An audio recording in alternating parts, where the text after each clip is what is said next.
introduction to a new college curriculum can seem overwhelming, but optimizing your study habits can boost your confidence and success both in and out of the classroom. Transitioning from high school to the rigor of college studies can be overwhelming for many students, and finding the best way to study with a new course load can seem like a daunting process. Effective study methods work because they engage multiple ways of learning. As one of the psychologists and preceptors said that we tend to misjudge our own learning. Being able to recite memorized information is not the same as actually retaining it. One thing we know from the decades of cognitive science research is that learners are often bad judges of their own learning. Memorization seems like learning, but in reality, we probably haven't deeply processed that information enough for us to remember it days or even hours later. Planning ahead and finding support along the way are essential to your success in school or college. This video will offer study tips and strategies to help you survive and thrive in your school or your college. Number 1, don't cram. It might be tempting to leave all your studying for that big exam up until the last minute, but research suggests that cramming does not improve longer term learning. Students may perform well on a test for which they have crammed, but that does not mean they have truly learned the material. Says an article from the American Psychological Association, instead of cramming, studies have shown that studying with the goal of long-term retention is best for learning overall. Number 2, plan ahead and stick to it. Having a study plan with set goals can help you feel more prepared and can give you a roadmap to follow. One of the famous psychologists said that procrastination is one mistake that students often make when transitioning to a university or a college level course load. Oftentimes, students are used to less intensive workloads in high school or in middle school or in elementary school. So one of our biggest pieces of advice is don't cram. Set yourself a study schedule ahead of time and stick to it. So before moving on, you can on the captions if you want. Number 3, ask for help. You don't have to struggle through difficult material on your own. Many students are not used to seeking help while in high school, but seeking extra support is common in college. As our guide to pursuing a biology major explains, be proactive about identifying areas where you need assistance and seek out that assistance immediately. The longer you wait, the more difficult it becomes to catch up. There are multiple resources to help you, including your professors, tutors, and fellow classmates.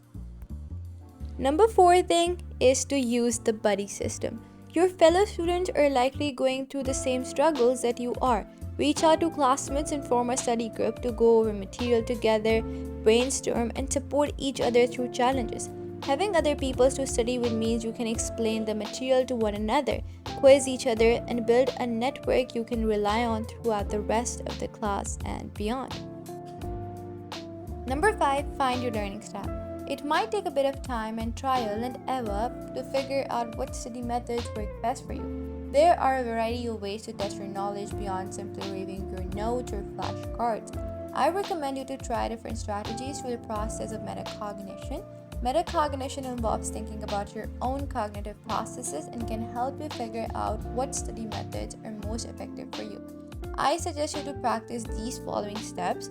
Number 1 is before you start to read a new chapter or watch a lecture, review that you already know about the topic and what you are expecting to learn. Number 2 is that as you read or listen, take additional notes about new information, such as related topics. The material reminds you of potential connections to other courses. Also note down questions you have. Afterward, try to summarize what you have learned and seek out answers to your remaining questions. Number 6, take breaks. The brain can only absorb much information at a time. According to the National Institutes of Health, research has shown that taking breaks in between study sessions boosts retention. Studies have shown that wakeful rest plays just as important a role as practice in learning a new skill. Rest allows our brains to compress and consolidate memories of what we just practiced. Make sure that you are allowing enough time, relaxation, and sleep between study sessions so your brain will be refreshed and ready to accept new information. Number 7, cultivate a productive space. Where you study can be just as important as how you study. Find a space that is free of distractions and has all the materials and supplies you need on hand. Eat a snack and have a water bottle close by so you're properly fueled for your study session. Number 8, set specific goals. Setting specific goals along the way of your studying journey can show how much progress you have made. Psychology Today recommends using the SMART method, which includes the 4 steps. Number 1 is specific. Set specific goals with an actionable plan, such as I will study every day between 2 and 4 p.m. at the library. Number 2 is measurable.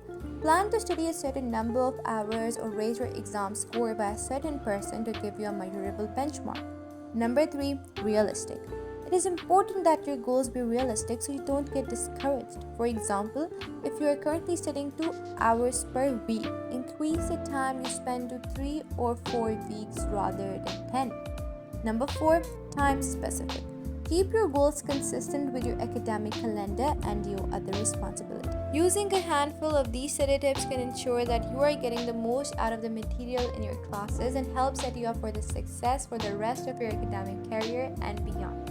And that was it for today's video. If you like this video, don't forget to like it, share it, and subscribe to my channel. Thanks for watching, everyone. Bye bye.